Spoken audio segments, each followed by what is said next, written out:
तो हेलो नमस्कार दोस्तों, स्वागत है एक बार फिर से एक नए ब्लॉग में। अभी मैं हूं दिल्ली के सबसे भूतिया स्थान मलचा महल के पास। मलचा महल एक बड़े से घने से जंगल के बीच में है। इस जंगल में काफ़ी सारे जानवर रहते हैं, बंदर बहुत ज़्यादा संख्या में रहते हैं। जो जंगली बंदर है वो हमला भी कर देते हैं। साथ साथ यहाँ पर सियार लोमड़ी आप सभी को ढेर सारी देखने को मिलेंगी। यहाँ पर बैल गाय भी रहती हैं जो मारती हैं। तो इस जंगल में आने से पहले आप लोग सचेत रहिएगा। और मंचा महल एक टूरिस्ट प्लेस के तरीके से अब बन चुका है, लेकिन इसे एक भूतिया किला कहा जाता है। इसको फिरोज शाह तुगलक ने 1325 ईस्वी में शिकार गाह के रूप में बनाया था, क्योंकि ये पूरा एरिया पूरा जंगल है और यहाँ पर रुक करके वो शिकार किया करते थे। भूली भटियारी का महल भी शिकारगाह था और ये मलचा महल भी एक शिकारगाह हुआ करता था। लेकिन इस महल पर खुद को अवध के नवाब या शाही परिवार के साथ संबंध बताने वाली महिला बेगम बिलायत ने अपने बेटा और बेटी के साथ इस महल में रहने लगी और दावा करने लगी कि वो महल जो है उन्हीं का है।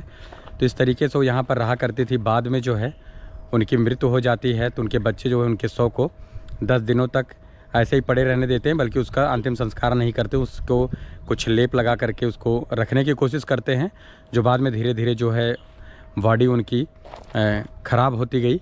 इस तरीके से कहा जाता है उनका अंतिम संस्कार बढ़िया से नहीं हुआ, इसलिए उनकी आत्मा जो है यहाँ पर भटकती रहती है। और ऐसा भी कहा जाता है कि यहाँ पर उनके साथ कुत्ते भी रहा करते थे।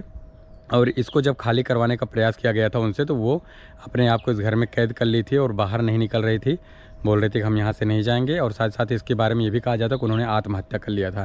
तो ये सारी हिस्ट्री है जो आप सभी को गूगल पर मिल जाएगी। थोड़ी बहुत आप सबको मैंने बता दिया है। बाकी मलचा महल एक भूतिया किले के नाम से प्रसिद्ध है। आज के टाइम में यहाँ पर शाम होते ही कोई भी व्यक्ति यहाँ पर नहीं आता। हम चलते हैं आप सभी को दिखाने के लिए, क्योंकि लोकेशन आप सबको देखकर पता चल रहा है कितना डरावना है। और इस तरह में देख सकते हैं ये पूरा जंगल का एरिया है, लेकिन ये रास्ते जो है इस तरीके से पतले पतले रास्ते अंदर की तरफ जाते हैं। बाकी पक्की सड़क यहाँ पर बनी है मलचा महल जाने के लिए। तो हम भी आप सभी को लेकर के चलते हैं मंचा महल की तरफ। वैसे तो लोग कहते हैं भूत होते हैं, लेकिन यहाँ पर क्या अकेले आने पर कोई हानि हो सकती है? पहली बात तो जानवरों का खतरा है यहाँ पर, सबसे बड़ी बात यही है। और इन जंगल में अगर कोई स्मैगिया शराबी कोई भी व्यक्ति लुटेरा भी अगर होगा तो वो भी आपके साथ कुछ भी कर सकता है। और इस जंगल में आपको बचाने के लिए, क्योंकि जंगल का एरिया बहुत बड़ा है, तो इसमें आपकी आवाज़ बाहर तक जा ही नहीं सकती। तो चलिए, अंदर मलचा महल है सामने की तरफ। इस पगडंडी वाले रास्ते से हम चलेंगे आप सभी को लेकर के और दिखाएंगे मलचा महल। और फिर वहीं पर ये चीज़ क्लियर होगा कि क्या यहाँ पर डरावना जैसा अपने आप में कुछ है या फिर ये महल ही डरावना है। तो यहाँ पर इसरो का एक संस्थान जो है बनाया गया है। देखिए, ये है भारतीय अंतरिक्ष अनुसंधान संगठन। और यहाँ का रास्ता ये पगडंडी है किनारे से, और सामने देखो बिल्कुल वहाँ पर ये किला दिख रहा है मलचा महल का। काफ़ी सारे लोग आते हैं। मेन रोड से 1 से 1.5 किलोमीटर पैदल चल करके इस महल के पास पहुँचा जाता है। तो ये देखिए इन घने जंगलों से, तो ये रहा मलचा महल। सामने देखिए पूरा खंडहर बन चुका है। यहाँ के जो स्टोन बने थे ये सारे टूट टूट कर गिर गए हैं। इसके अंदर चलता हूँ। ये है बेगम बिलायत जो है यहाँ पर रहने लगी थी। ये उनका महल उनके कहने के हिसाब से हो गया था। बाकी ये महल जो है फिरोज शाह तुगलक ने शिकारगाह के रूप में बनवाया था। इस घने जंगलों में और किसी काम का ये महल नहीं रहा होगा। और यहाँ पर देखिए पूरा ये अंदर का पार्ट तो काफ़ी अच्छा सा बना है, अभी भी जैसे बना हुआ है उसी तरीके से है। और यहाँ पर बहुत सारी चीज़ें हैं अंदर में, पुराने टाइम का जैसे भी महल या फिर घर हुआ करता था, ये सारी चीज़ें। और देखिए यहाँ पर रात में लोग, बहुत सारे लोग वीडियो में दिखाए हुए हैं कि यहाँ पर ऐसा कुछ है, लेकिन हमको तो नहीं लगता कि यहाँ पर कोई इस तरीके की चीज़ होगी। लेकिन ये घने जंगल में है तो यहाँ से आप सभी को आवाज़ें ज़रूर आती होंगी। अगर कोई भी चीज़ ज़रा से भी इन जंगलों में जो है आवाज़ करती होगी तो आप लोगों को पता चलती होगी, तो डर जाते होंगे। ये देखिए पूरा।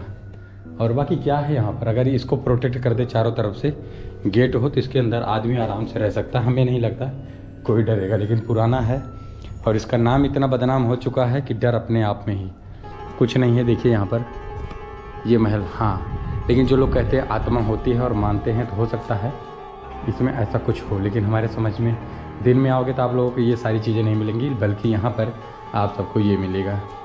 ये देखिए ये चीज़ें यहाँ पर आप सभी को मिलेंगी। अगर ऐसा कुछ होता तो यहाँ पर दिन में भी लोग नहीं आते, क्योंकि ऐसा कहा जाता कि भूत तो दिन में भी पकड़ सकते हैं, रात की कोई बातें नहीं है। दिन अगर होगा जिनको पकड़ना होगा भूत पकड़ ही सकते हैं। ये देखिए पूरा ये जंगल है। इन जंगलों से कोई भी इंसान आप सभी को आता नजर नहीं आएगा। जो भूली भटियारी महल है ये पूरा वहाँ तक जो है जंगल है। कम से कम 5 से 7 किलोमीटर लंबाई का ये जंगल होगा और इसमें पूरा जो है कटीली वाली झाड़ियों बबूलों के पेड़ हैं। तो इस जंगल में किसी इंसान के होने की कोई चांस नहीं होता। जानवर बहुत हो सकते हैं जो हमला कर सकते हैं, बाकी ये टूट टूट कर धीरे धीरे गिर रहा है। यहाँ पर देखिए ये सारा पत्थर से बना गया है। और वो आत्मा आज भटकती है कि नहीं भटकती है, ये तो जो लोग रात में यहाँ रुके होंगे उनको पता चला होगा। कुछ अफवाहें भी रहती हैं, कुछ हकीकत भी रहता है। अब हम चल रहे हैं और यहाँ पर अगर कोई एक भी व्यक्ति ज़रा से भी आवाज़ अंदर कर देगा तो पूरा गूंजता है। तो अपने आप में एक डर जो है यहीं से शुरू हो जाती है इसके भूतिया होने का। तो अगर कोई भी रात को रुकता होगा, डराने के लिए बोल सकता है, कुछ भी बोल देगा तो आदमी डर ही जाएगा। तो यहाँ से सीढ़ियाँ बनी हुई हैं। मेन नीचे 2 सीढ़ियाँ हैं, एक इस तरफ एक सामने की तरफ। और इन सीढ़ियों से ऊपर चलेंगे तो वहाँ बताया जा रहा है कि 4 सीढ़ियाँ हैं, फिर उसके ऊपर कितना ऊपर। और यहाँ से कहा जाता है कि पूरी दिल्ली जो है दिखती है, इसकी हाइट इतनी ऊपर है क्योंकि ये पहाड़ी पर है। तो यहाँ से जाहिर सी बात है दिखती होगी। और ये देखिए यहाँ पर लोकेशन बोल रहे थे 4 सीढ़ियाँ हैं, यहाँ पे समझ में नहीं आ रहा और चारों सीढ़ियाँ जाती कहाँ हैं। एक देखिए एक सीढ़ी ये है, ये भी कहीं जाती होगी नीचे की तरफ में, ऊपर से 4 दिखती है। और यहाँ से पूरा जो है दिल्ली नज़र आता है। इधर सामने की तरफ राष्ट्रपति भवन नज़र आता है यहाँ से, और इंडिया गेट भी बहुत दूर में देखेंगे तो दिखाई देता है। बाकी ये जंगल के एरिया आप लोग देख के समझ में आ रहा होगा कि ये जंगल कितना घना है और इसमें किसी इंसान का जाना क्यों पॉसिबल नहीं है। जहाँ तक आपकी नज़रें जा रही होंगी सिर्फ जंगल दिखाई दे रहा होगा, यहाँ तक कि लास्ट छोर आप सबको नहीं दिखेगा। ऊंची वाली बिल्डिंग दिख रही है, इस तरफ में वहाँ तक जंगल है, इस तरफ में पता नहीं कहाँ तक जंगल है। तो इस तरीके से ये पूरा इन घने जंगलों के बीच में ये शिकारगाह बनवाया गया था, जिससे इन जंगलों में रहने वाले जानवरों का शिकार किया जा सके। और ये एक टूरिस्ट प्लेस है, यहाँ पर देखिए ढेर सारे लोग आए हुए हैं घूमने के लिए इस वाले प्लेस पर। और ऊपर आने के बाद आप सबको काफ़ी अच्छा सा जो है जगह मिलता है बैठने के लिए। तो दोस्तों आप लोग बताना है इस वीडियो में क्या हॉन्टेड जैसा है। बहुत ही बदनाम है जगह है ये, यहाँ पर रात में आत्माएँ भटकती हैं और यहाँ पर कोई भी नहीं आ पाता। मुझे तो ऐसा नहीं लगता, आप लोग कमेंट करके बताना क्या चीज़ है। तो आई होप आप सबको वीडियो पसंद आए तो वीडियो को लाइक कमेंट, हमारे चैनल सब्सक्राइब कर लेना, साथ साथ वीडियो को शेयर भी कर देना जिससे और भी लोग देख पाएँ। मिलेंगे फिर से किसी नए वीडियो में, तब तक के लिए बाय बाय।